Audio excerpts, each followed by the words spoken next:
Hi, everybody. I'm Loren Molloy, and thank you for joining me for another episode of Loren Molloy Reads to You. Today, I'm reading from The Bedtime Killer by me, Loren Molloy. So join me for Chapter 1 of The Bedtime Killer, and make sure you click the link so you can buy a copy of your own, and I'll even autograph it and send it to your doorstep. So, The Bedtime Killer by me, Loren Molloy, Chapter 1.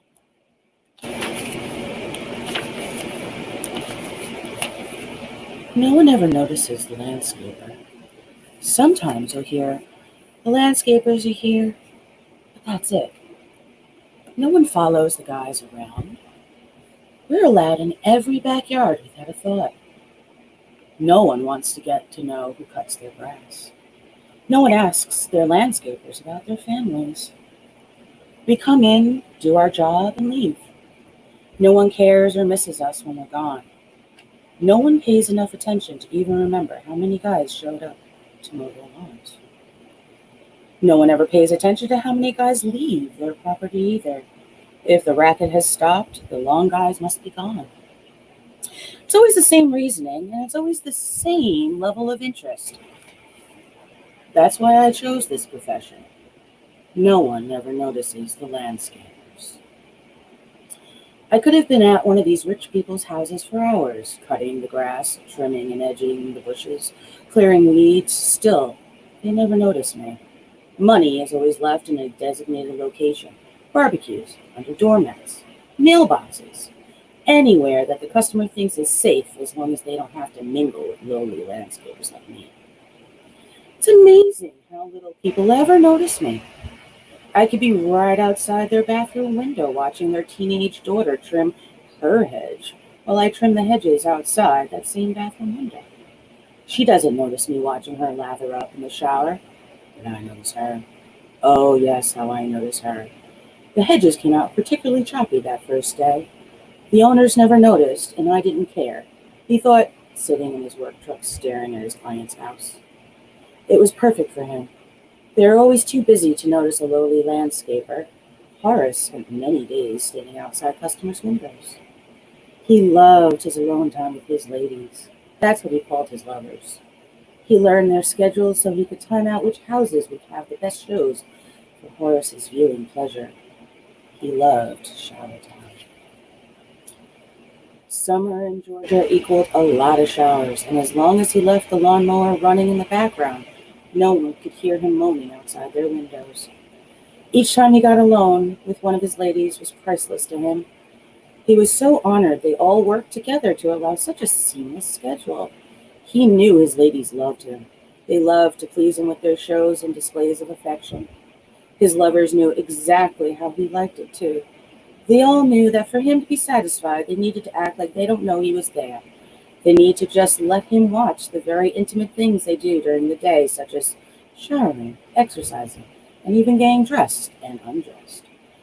They understood it was an act of doing these things for him in front of him, showed their constant commitment to their relationship with him. Every week, they were always showing their love for him by being a part of this private act between them. Their bond was so strong that no words were ever needed. He and his ladies loved and enjoyed their weekly intimate interactions. Each day he visited one of his lovers, and like clockwork, there his lovers would be waiting to please him. Today, it was time for hot Mrs. Clemens to take her bath. Horace was ready and willing, with little Horace in hand for the upcoming occasion. "Come on now, Betsy, it's time for your bath." Almost as if Betsy heard Horace, she came into the bathroom, a glass of wine in one hand and a book in the other. The master bath was connected to her bedroom. Betsy, as usual, was without a robe, pretending to be completely unaware Horace was right outside her window, watching. Usually her entrance into the bathroom was enough to get his motor revving hard, but today it didn't excite him as it had in the past. Throughout the whole bathing experience, Horace tried to get excited, tried to revive that engine, but nothing. Little Horace seemed to be in a coma today. What the fuck is that all about? Horace thought at little Horace. We love Hot Betsy and her luxurious bedtime. This had started to happen occasionally. At first, it was just once every 6 months or so. Then it was every few months. Now it seemed to be happening more and more often these days than ever before. Betsy used to drive him wild, that long scarlet red hair, those full lips, and those long sun-kissed tan legs. She was early 30s and married to a very prominent plastic surgeon that was always much too busy with clients to be home much. She didn't seem to care as long as he did any procedures she asked for: Botox, liposuctions, breast implants, and whatever else she wanted, she got. Because of it, Horace got to reap the benefits. She usually filled him with such an incredible surge of lust and excitement. Today, nothing. Something was wrong. He felt extremely frustrated and volatile. He needed this. Betsy's bath time calmed his rage and brought him to the relief he and little Horace always needed. It was the third time this week one of his lovers didn't bring him pleasure. He sipped up comatose little Horace and gathered up his equipment. He drove off to the next house. Chantel will make it all better. She never failed him. He drove the 10 minutes to the Richardson's house. Chantel should just be getting home from her dance lessons and would need her usual shower before she got ready to drive back to college for her night classes. Horace was so proud of his lover, Chantal. He'd been cheering her on with her college stuff since she began as a first year, working towards her associate's degree. Now she was almost done with her PhD in physics. Horace scurried around the Richardson's property and turned on the mower.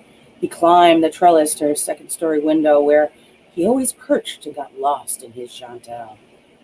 Horace got comfortable in his usual spot on the ledge as Chantal walked in, like clockwork, into the bathroom, still in her ballet leotard.